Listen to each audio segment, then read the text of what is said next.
On this episode, I'd like to welcome Hawah Kasat. He is a celebrated global humanitarian, author, educator, nonprofit leader, TEDx speaker, yogi, a world innovator in peacekeeping and conflict resolution. And that was just last month, right? That was yeah, that was just last month. Well, as co-founder and former CEO of One Common Unity, a nonprofit that supports a movement for peace, education, and the building of a nonprofit culture through education, mental health, and art. During his 20 years of leadership at OCU, it grew to over 35 full-time employees, operating 24 schools and serving over 40 youth and families. Yeah, that was 40,000 youth and families over the 40,000 course youth of and families. Yeah. the 20 years. Yeah. He has authored 4 books, produced 4 documentary films, and released 2 music albums. He is also the host of Evolutionary Podcast, where he sits down with some of the most inspiring change makers in the world and discuss how they're alleviating human suffering and healing the planet. Welcome, Hawah. Pleasure to talk to you. Thanks for having me, Darshan. I am really glad to be connected with you here. Yeah. So I want to start from the beginning here, and you've had such a diverse, impactful career, ranging from peace education to conflict resolution and leading a successful nonprofit. I'm curious, can you share with us the aha moments that have inspired you to dedicate your life to these causes? Absolutely. I think it began early. My first moment was probably somewhere around like 10, 11 years old. I believe I was in like fourth or fifth grade. I was born in New Jersey, which is next to New York and Pennsylvania, so state in the eastern coast of the United States. And I did all my public schooling there in New Jersey, but in summers, my parents would have me travel to India, to Mumbai in particular, which is where I had some extended family and grandparents and cousins. And I will never forget the sort of stark culture shock that I had when I would be in India. When I was in Mumbai, I would be living in these small flats. There's almost like 12 or 14 of us that are sleeping in these 2 rooms on the ground. There was no toilets even in the flats. We had to like climb 2 floors up to even just find a hole in the ground. And there was very little running water for maybe 2 hours in the morning. And we'd fill these pails with water, and we'd have that water and ration it through the day. And then the electricity would go on and off. And I I was born in the US, as I said, but then like every second, third summer, I'd go and spend 2 months, sometimes 3 months in India. And I would just see such a stark difference in sort of the way people were living, how people had access. The level of poverty was unlike anything that I would witness or see or experience in New Jersey. And so my aha moment was connected to coming back to school after a long summer in Mumbai and being in the cafeteria. And I was in the cafeteria, everybody was eating lunch, and at the end of the lunch, I was observing and watching as a lot of my friends and people like my peers had like plates that had partially finished hamburgers and french fries and pizzas that were still like only half eaten, and they were throwing so much of this food into the trash. And I'll never forget this because I had just 2, 3 weeks earlier been in India watching my grandfather as he was scooping every single grain of rice off of a thali. A thali is like an Indian plate with a long lip around the edge, and not one grain of rice would he waste. And then he would even drink the water that he would like pour into the thali to rinse the thali. He would drink that water. And I remember being there in the cafeteria, dumbfounded, completely flabbergasted and confused. And I had no language in my life at this time to understand what I was seeing. I didn't even understand the word poverty really. I remember feeling this deep sense of unfairness, injustice.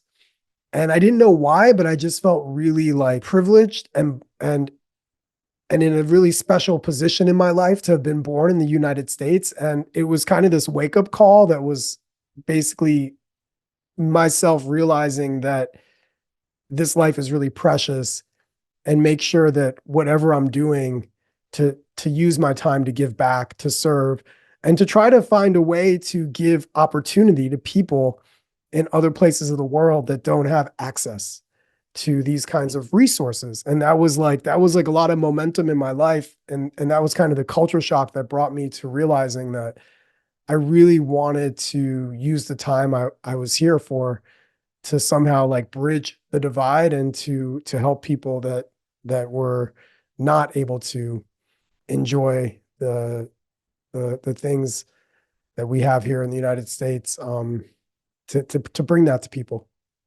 Yeah, I can definitely identify with what you're saying because, as you know, I'm also Indian. I was born in India, and I grew up in those situations where we had no water, electricity at times, and even going to the bathroom outside. And I think that's why I'm a real believer that traveling is one of the best educators, right? And I think what you're talking about is seeing a real stark contrast of life and daily living. But then you also, I think, realize that at the end, we humans have lots of similarities and a lot of common elements.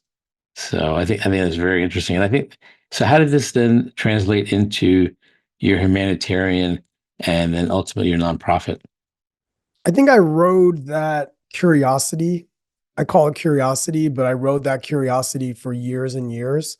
Every time I would travel back, I'd get more glimpses of how how people lived so differently around the world. And I love that you brought in traveling because traveling has been such a important part of my perspective and peace building work. It's been able to see just how incredibly diverse the planet is. And in the midst of all of that, human emotion, human feeling, we do still share this really beautiful uh, underlying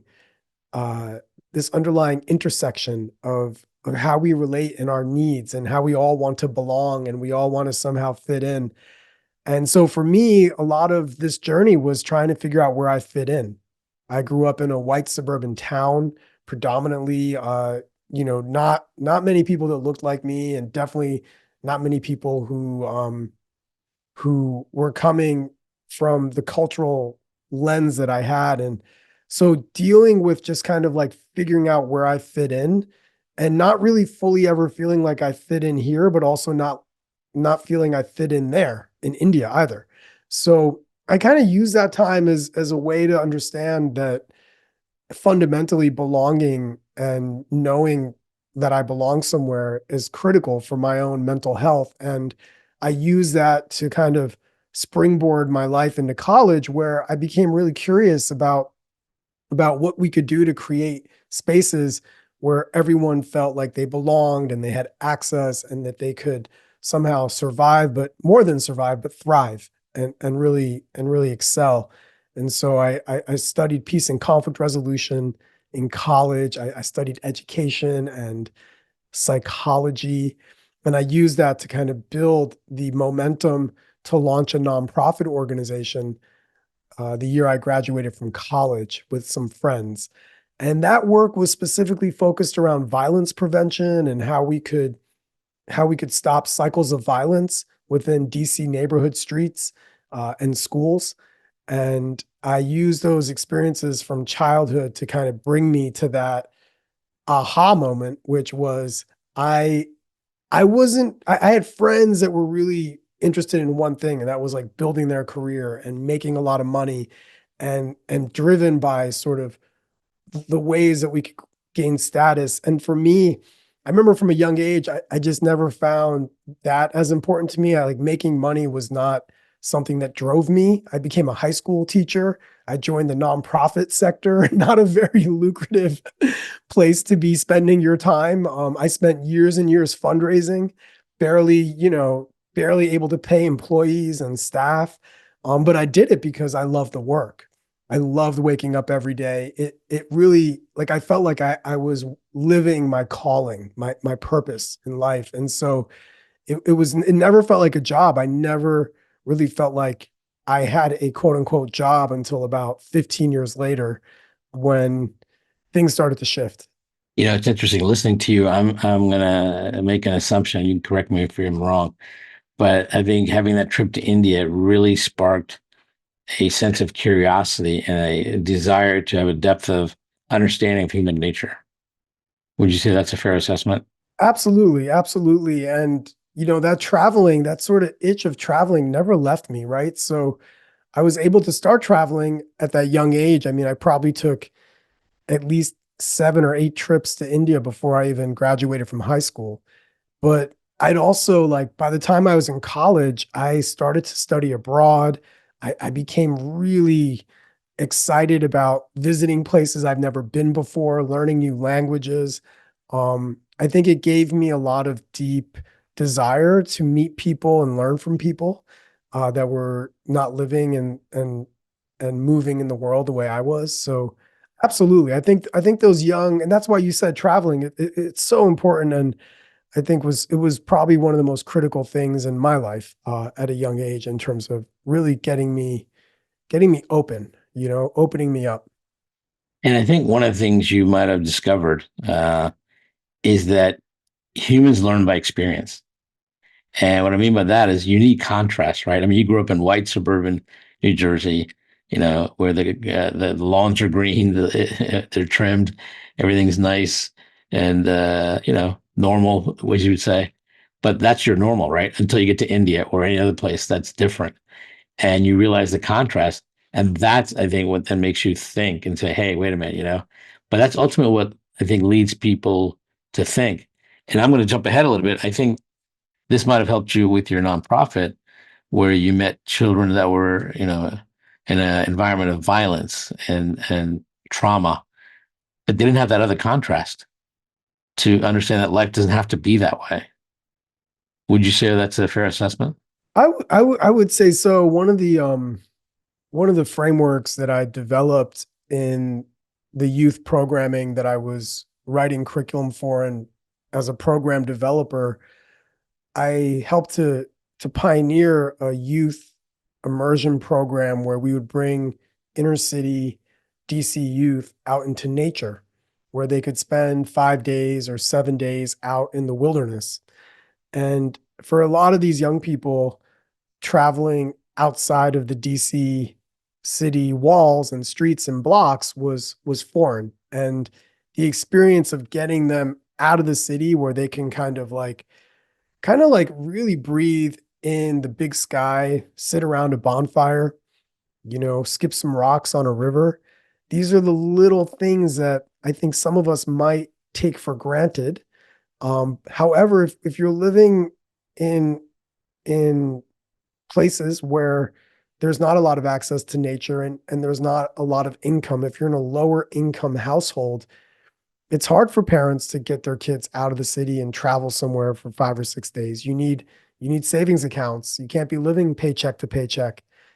So that was a part of the work we were doing and continue to do is giving people, young people in particular, that opportunity to have their own aha moments.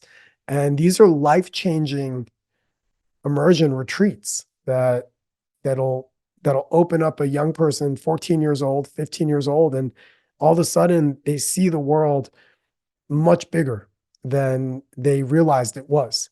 Yeah, I mean, there's a whole nother world out there, right? I mean, and this can be translated to many different things, like even to the point of, let's say, even in business, customer service, right? If someone's always used to one way of being treated and stuff, but you can learn that and give them a contrast and a different level, that so that's what I'm trying to get at is I think is a really key component of human nature. And that most people don't have enough contrast to know how things can be different and how once you have that, then you appreciate and value the choice that is maybe better or more interesting or more for you, right? When you have that contrast. So I'm curious, you've learned a lot about human nature. What would you say are 3 things that stand out for you in human nature? Because you've actually seen and helped people transform their lives and their perspective and their view of the world from where they started to where they kind of end up in the end. I think part of human nature is, I would go back to this deep desire for belonging.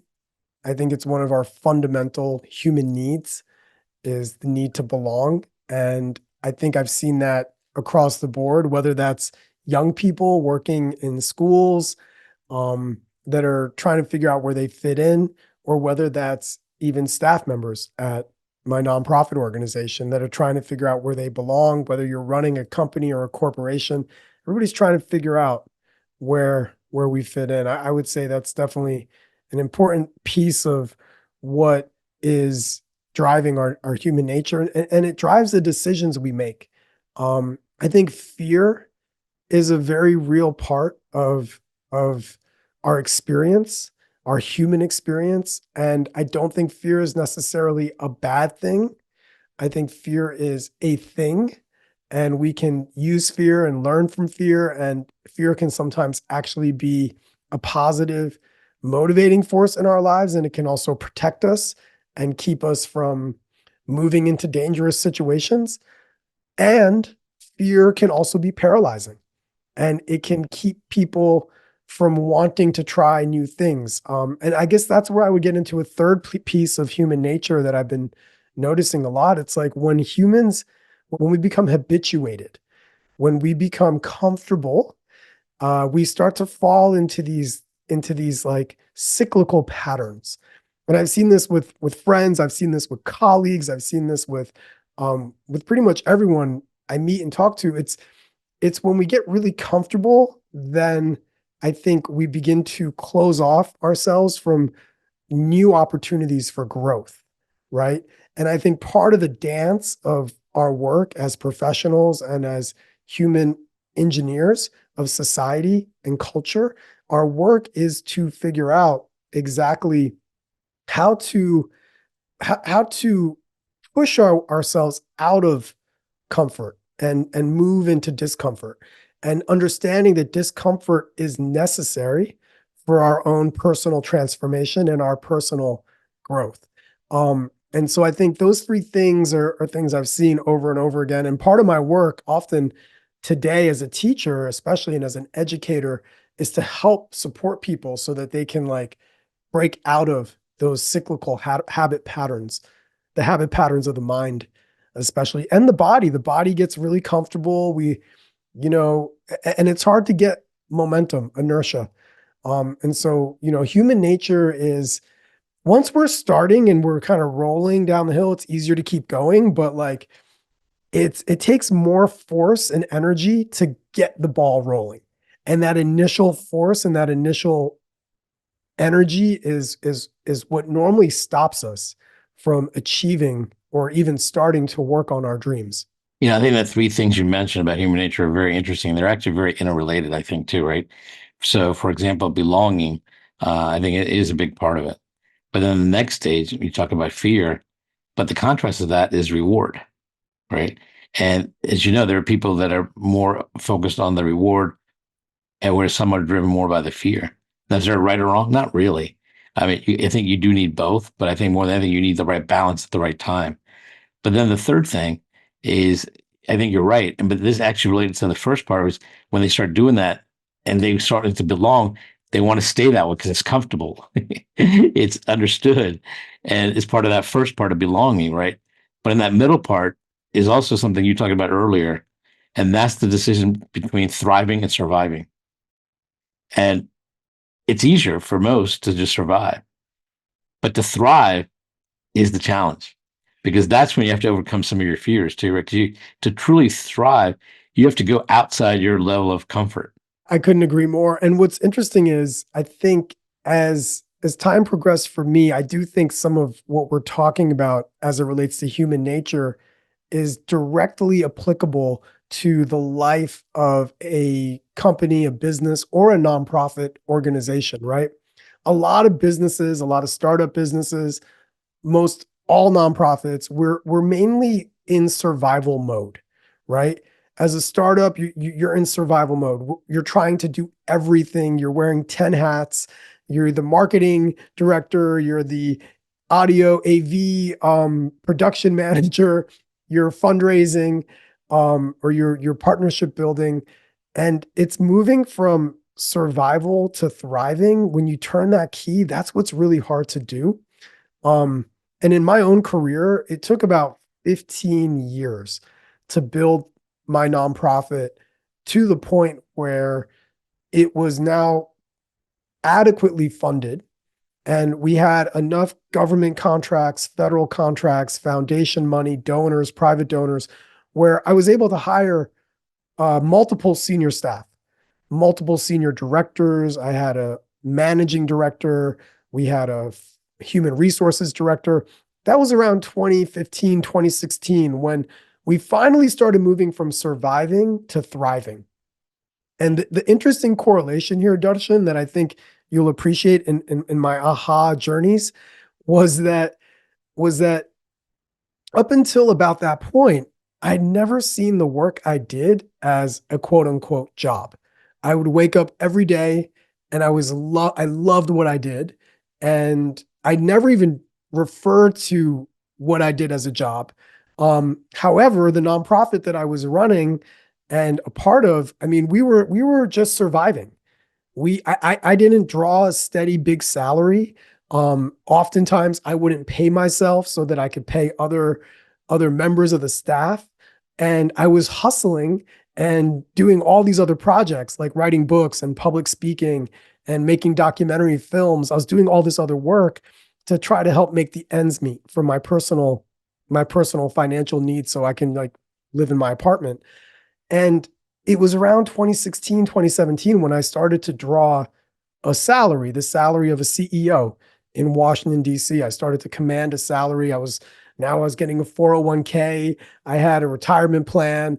I had, days off, but so did everybody. We had a 30-person staff now. And I remember sometime around that point, I started to refer to what I was doing as my job to my family, to my friends. And I was like, oh, I got to get to work. I got to go take care of this for the job. And I started to realize that I was starting to do things every day that were no longer exciting for me, things I wasn't passionate about. And my aha moment there was, wow, I am now in a job. I'm now working a job. Now being in my own nonprofit feels like a job because I was literally keeping the trains running on time and I was responsible. I was waking up in the morning and looking at budgets at 8 a.m. and putting on a suit and tie to go meet with the mayor. Like just all these things that were important, but didn't really make me feel connected to my initial calling, which is my work as a teacher, as an educator, as a poet, as an artist. And so I realized around that time, by about 2017, 2018, I knew I had to step away. I knew that I wasn't happy anymore because now I was working a job. I think it's interesting. We talked about how it applies. We talked about the three things of human nature to companies at the belonging stage, right? That's when the companies are trying to, let's say, find product market fit, right? How do you fit with a particular audience and match them that they're willing to pay for your product or service? And then you get into the middle stage of, reward is of course the profit and the growth, but then there's the fear of competitors and what they might do. And it's interesting because some will focus on my competitors and worry about what they're doing and stuff. And then they and the last stage of trying to process all that, and then you have that decision is you get comfortable and you start keeping with the same thing, but then you realize really the best way to deal with your competitors is to not even think about that and become your worst competitor. Right? You become really, if you compete with yourself, then you have control of that because that's the only thing you can control. And that goes back to the thing we talked about. That's the decision between surviving and thriving. And you've seen many companies that were leaders in their field, but they didn't keep innovating or changing and thriving to explore new areas. And before you know it, somebody else came up with something a little bit more innovative and they completely changed the landscape of that industry. Yes. Because they got comfortable. Back to what we were saying earlier. We start getting comfortable. And if we're not constantly innovating, if we're not constantly reinventing, even ways that we are intersecting and delivering products and delivering services, then we become stale. And the world is moving way too fast to not be constantly pivoting and innovating and aggregating and iterating what we are working on in our businesses and nonprofits. Having gone through this cycle, I'm curious, have you found three things you do in your daily life that keeps that level of thriving, creativity, and stuff, keeping it honed? Is there ways you do that? Like, for example, one of the things I like to do is I don't often go the same way from point A to point B. That's just because I'm just curious as, hey, what's happening over here? And you just learn more. And they say, hey, this actually might be a better way. I'm just, like, are there things like that you do to get a sense of creativity and, newness about your daily life that helps you with the bigger picture? Yeah, I love that you asked that. I would absolutely agree that for me, part of the newness and the freshness and the perspective building that I constantly go back to is travel. I think traveling, even now, in my life, it's still so critical for me to like not be in one place for too long because I feel like I start to become stagnant. And that is definitely one way that I keep shaking out the cobwebs. Uh, the other thing that I think has been really critical in my practice has been meditation.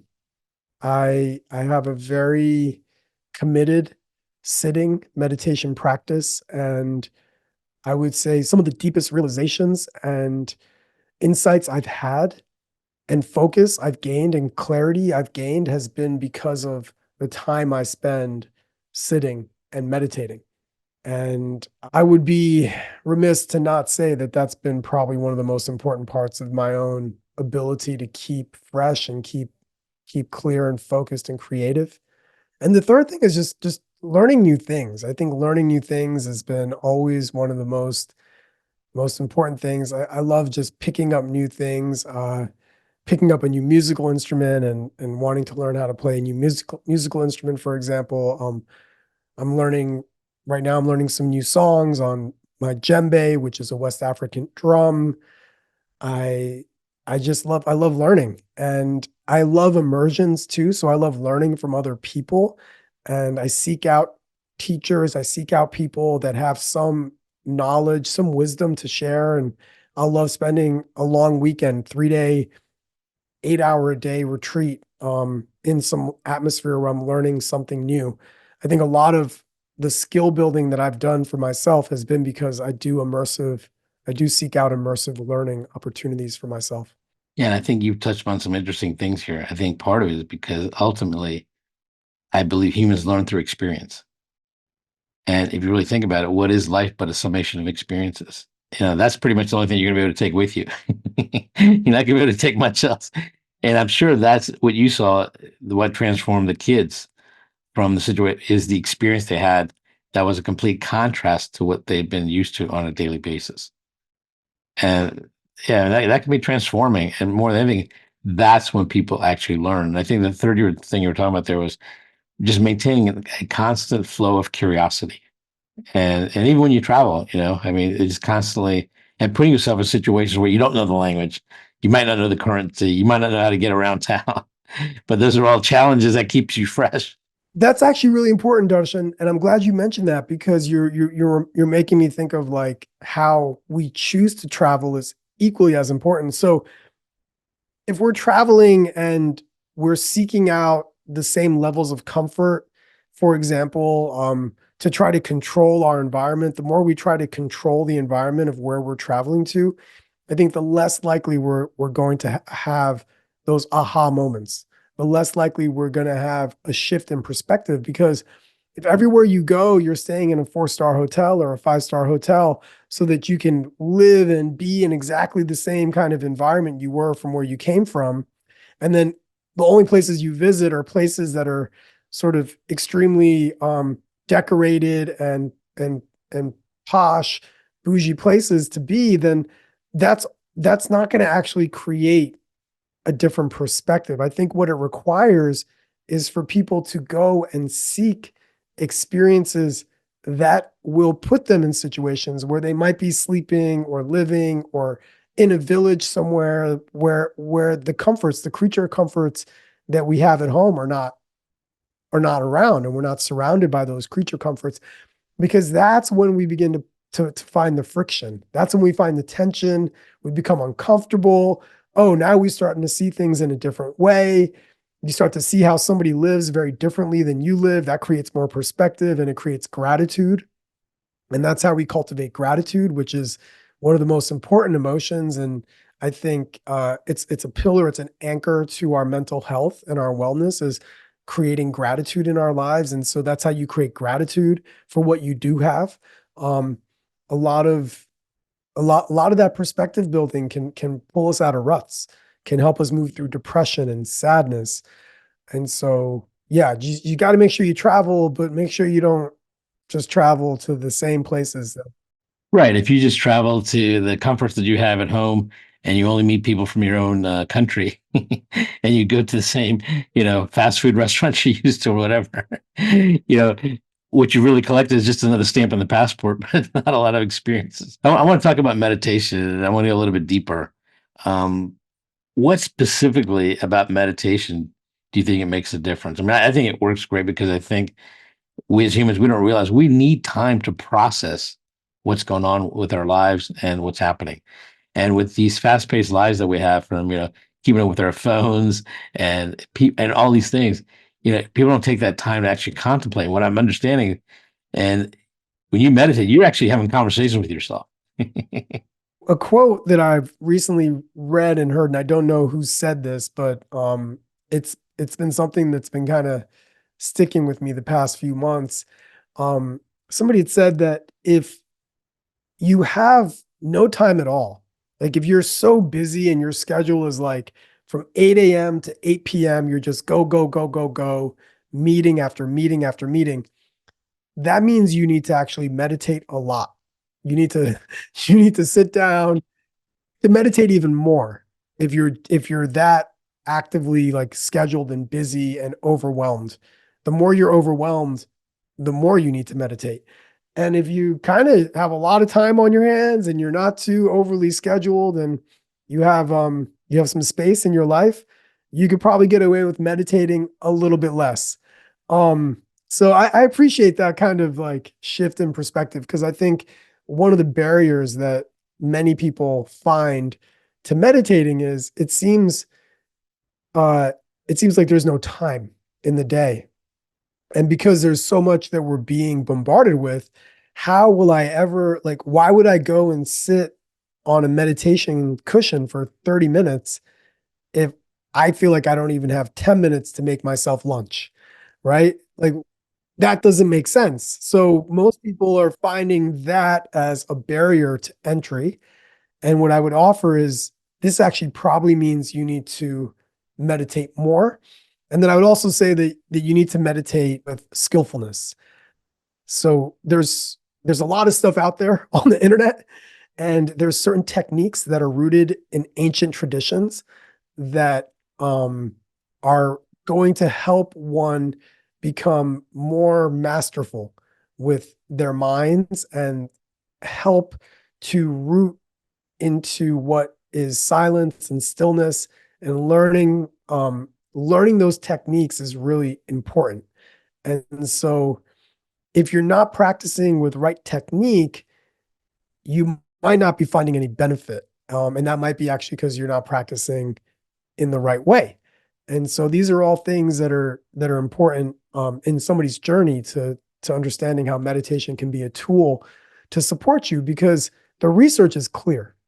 The research shows across the board, scientific research shows that meditation improves cognitive functioning, it improves executive functioning, it helps with decision making, it reduces stress, it will ultimately, if you meditate a lot, it will allow you to become more focused. It will allow you to prioritize and make decisions in ways that are more efficient. And for me, when I'm meditating regularly, my memory is better. I remember things faster. I'm sharper. And so, but that takes time. You've got to be committed for months. You've got to really start practicing regularly. But once you start practicing regularly, you'll start to see the neurological health benefits and then the spiritual health benefits, and then also, of course, the physical health benefits from meditating. Yeah, I think you become more present, right? And I think people hear meditation and they might think, oh, I have to breathe a certain way. All those things are part of it. Ultimately, what you're doing is carving out time to have conversations and do critical thinking. And that's really the essence is doing that critical thinking. And I think oftentimes we as humans are our worst enemies, right? We create more of our problems than we realize. So that you actually, going back to the 10-minute versus 30 minutes of meditation, you actually will save a lot of time if you just take that extra minute or two to think. And you can probably solve probably 8 out of 10 of your problems. I think what's important is also there is a space beyond thought where actually a lot of the processing happens. And what is really, really palpable about meditation is doing nothing and the act of not reacting, especially even to the thoughts as they arise. Because if we're engaging in critical thinking, then we're in the active process of doing something with our brain. We're trying to figure something out. But the aha moments, they actually come when we put the brain down, when we put the mind down and we stop feeding the mind, and the subconscious mind actually will begin to filter. There's a filtration process that happens. All the sediment, all the thoughts that are weighing us down, they'll begin to settle. And that's when the emergence of realization happens. So it's not really actively trying to think, it's actually just watching and observing and seeing that the mind is moving a million miles an hour, even if you don't want it to. It's just always in that process. And then when we start to focus on something other than our thoughts, that's when the thoughts begin to subside. And that's when we have clarity and realization. Yeah, I think what we're talking about, and it'd be interesting to see what you think, is we're actually talking about syncing the conscious and the subconscious to process everything. And critical thinking, I agree, can be where you're out thinking stuff, but also part of what I mean by that, you actually question your own thinking in your own mind. And if you can actually see both sides or all sides, you can really have true learning, right? And I'm sure you've seen this. This is why you like working with kids as opposed to managing people. Like when you actually know something, that's one thing. But when you have to teach it, you need to do it 360. And you learn a lot more actually then than when you're just on one side of it. Absolutely. Yeah. If you really want to learn something, teach it. That's exactly right. I could not agree more. And I love how you peeled that back another layer.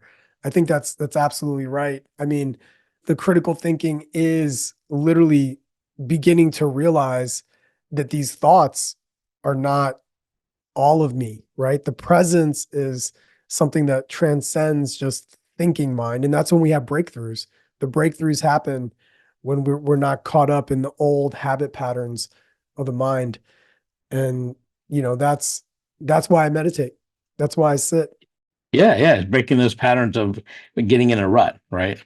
And like even going back to our daily, like one of the things I do with some friends of mine, if we talk about certain issues or politics, or whatever, even if I agree with them, I'll take the opposite side for entertainment purposes, partly, but also it makes you really think, And if you kind of argue both sides, then I think you can have a pretty good understanding of the issue. Exactly. Exactly. And there's always multiple sides. There's always multiple perspectives. And I think part of where we're getting stuck as innovators and people that are co-inhabiting this planet is we're so held to one belief. We're so anchored in thinking that it's this way and this is the only way and my way is the best way and all other ways are wrong. And this is the kind of belief system and thinking that has brought us into a place where we are experiencing a lot of conflict. Um, in the workplace, we experience a lot of conflict in our businesses, with our families, and in our neighborhoods and communities. And it's often because we have not really done enough to invest in our ability to see other sides and other perspectives. Yeah, even if you can see the other side, you may not even agree ultimately, but if you can actually see it, you will understand the totality of the whole thing even better. Exactly. You don't have to agree with something in order for it to be true. Where's your focus moving forward? Where are the areas you think you're going to be seeking new aha moments for you?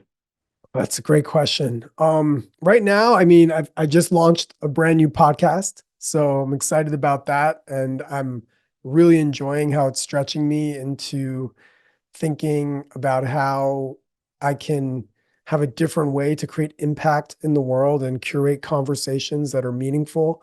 I'm working on a new book, which I think is rooted in a lot of my philosophy and my hope for nonviolence and how nonviolence can be a general operating software and system as a part of like how we orient to our world and our world affairs.